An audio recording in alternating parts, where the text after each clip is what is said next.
ಜನಶ್ರೀ ನ್ಯೂಸ್ಗೆ ಸ್ವಾಗತ. ವಾಲಕೇಶಪುರದಲ್ಲಿ ಆಕಸ್ಮಿಕ ಬೆಂಕಿ, ರೈತನ ತೋಟಕ್ಕೆ ಭಾರೀ ನಷ್ಟ.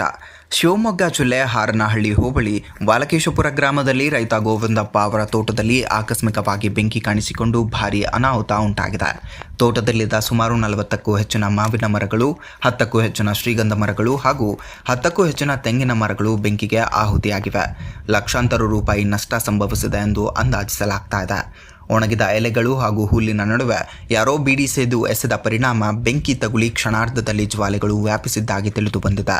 ಮಾಹಿತಿ ತಿಳಿದ ತಕ್ಷಣ ಅಗ್ನಿಶಾಮಕ ವಾಹನ ಸ್ಥಳಕ್ಕೆ ಆಗಮಿಸಿ ಬೆಂಕಿಯನ್ನು ನಂದಿಸಿದೆ. ಆದರೆ ಆಗಲೇ ತೋಟದ ಬಹುಪಾಲು ಭಾಗ ಸುಟ್ಟು ಹೋಗಿತ್ತು. ಇತ್ತೀಚಿನ ದಿನಗಳಲ್ಲಿ ರಾಜ್ಯದ ವಿವಿಧ ಭಾಗಗಳಲ್ಲಿ ಇಂತಹ ಅಹಿತಕರ ಘಟನೆಗಳು ಹೆಚ್ಚಾಗ್ತಿರುವುದು ಗಂಭೀರ ಚಿಂತೆಯ ವಿಷಯವಾಗಿದೆ. ಬೇಸಿಗೆಯ ಕಾಲದಲ್ಲಿ ಒಣಗಿದ ಎಲೆಗಳು, ಹುಲ್ಲು ಮತ್ತು ಗಿಡಗಂಟಿಗಳು ತುಂಬಿರುವಂತಹ ಪ್ರದೇಶದಲ್ಲಿ ಸಣ್ಣ ನಿರ್ಲಕ್ಷ್ಯವೂ ಕೂಡ ಭಾರೀ ಅನಾಹುತಕ್ಕೆ ಕಾರಣವಾಗಬಹುದು. ಸಾರ್ವಜನಿಕ ಸ್ಥಳಗಳು, ಕೃಷಿ ಭೂಮಿಗಳು ಹಾಗೂ ತೋಟದ ಸುತ್ತಮುತ್ತಲಿನ ಧೂಮಪಾನ ಮಾಡುವುದನ್ನು ತಪ್ಪಿಸೋದು ಅತ್ಯಗತ್ಯವಾಗಿದೆ. ಬೀಡಿ ಅಥವಾ ಸಿಗರೇಟ್ ಸೇದಿ ಎಸೆಯುವುದು ಕಾನೂನು ಬಾಹಿರವಾಗಿದ್ದು, ಇದು ರೈತರ ಬದುಕಿನ ಮೇಲೆ ಹೊಡೆತ ನೀಡುವಂತಾಗಿದೆ.